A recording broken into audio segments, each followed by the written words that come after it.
പരിപാവനമായ ഒരു സ്ഥലത്ത് നിന്നാണ്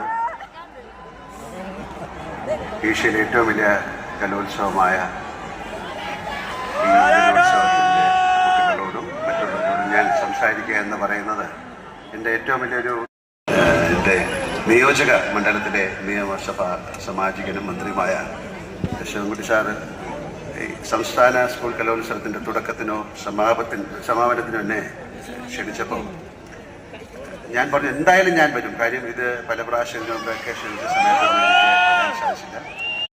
താരങ്ങളുടെ അത്ര താരപ്രഭയുമുണ്ടായിരുന്നു. ടിവിയിലെ നൃത്ത സംഗീത മത്സരങ്ങളും ഇൻ്റർനെറ്റും സാമൂഹ്യ മാധ്യമങ്ങളൊക്കെ ഉണ്ടാകുന്നതിനും മുമ്പത്തെ കാര്യമാണ് ഞാൻ ഈ പറയുന്നത്. അന്ന് സ്കൂൾ തലത്തിൽ തുടങ്ങി സബ് ജില്ലാ പിന്നെ സംസ്ഥാന തലങ്ങളിൽ നടക്കുന്ന യുവജനോത്സവങ്ങൾ